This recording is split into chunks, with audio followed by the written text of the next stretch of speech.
अध्याय 12 भक्ति योग। अर्जुन ने पूछा, जो आपकी सेवा में सदैव तत्पर रहते हैं या जो अव्यक्त निर्विशेष ब्रह्म की पूजा करते हैं, इन दोनों में से किसे अधिक पूर्ण सिद्ध माना जाए?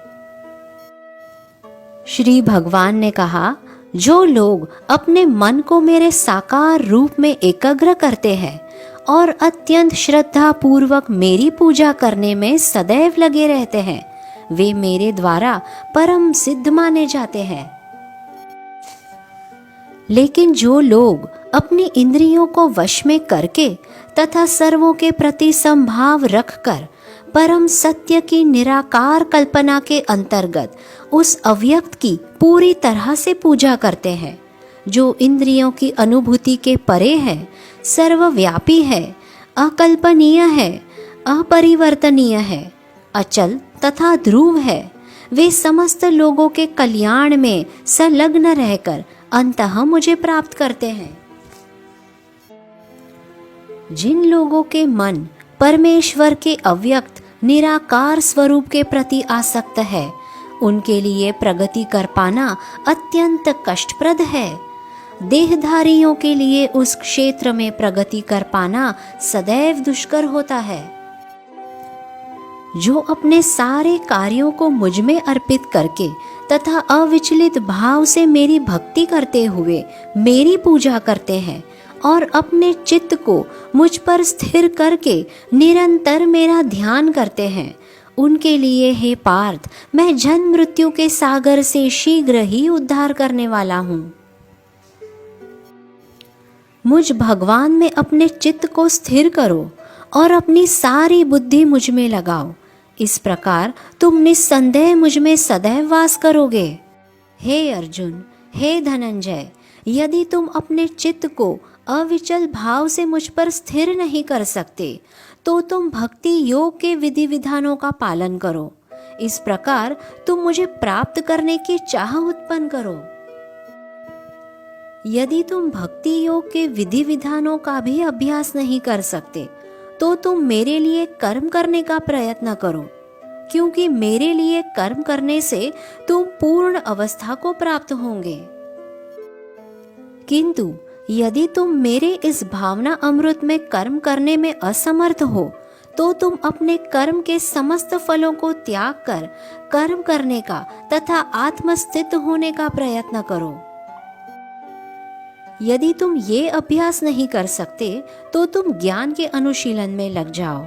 लेकिन ज्ञान से श्रेष्ठ ध्यान है और ध्यान से भी श्रेष्ठ है कर्म फलों का परित्याग, क्योंकि ऐसे त्याग से मनुष्य को मनः शांति प्राप्त हो सकती है।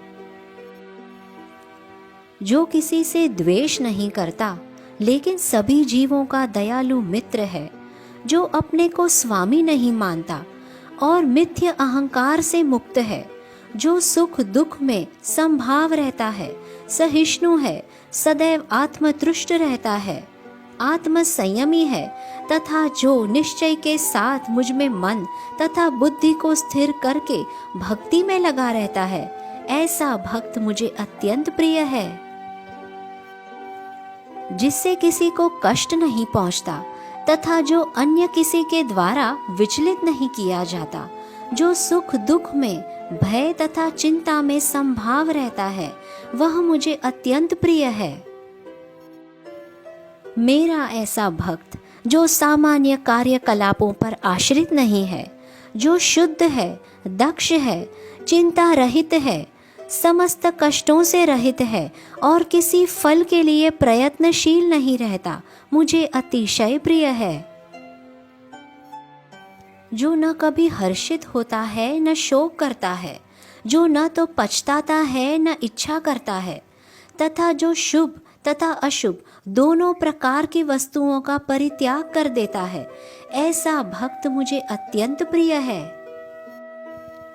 जो मित्रों तथा शत्रुओं के लिए समान है, जो मान तथा अपमान, शीत तथा गर्मी, सुख तथा दुख, यश तथा अपयश में संभाव रहता है, जो दूषित संगति से सदैव मुक्त रहता है, जो सदैव मौन और किसी भी वस्तु से संतुष्ट रहता है, जो किसी प्रकार के घर बार की परवाह नहीं करता, जो ज्ञान में दृढ़ है और जो भक्ति में संलग्न है, ऐसा पुरुष मुझे अत्यंत प्रिय है।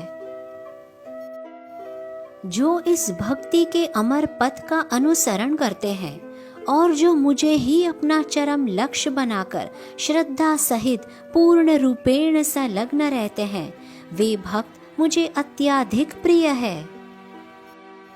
इस प्रकार श्रीमद् भगवद गीता के 12वें अध्याय भक्ति योग का भक्ति वेदांत तात्पर्य पूर्ण हुआ। श्री कृष्णार्पणमस्तु। यदि आपको हमारा वीडियो पसंद आए तो लाइक बटन ज़रूर क्लिक कीजिए और हमारे चैनल को सब्सक्राइब करें और रेगुलर नोटिफिकेशंस के लिए बेल आइकन क्लिक करें।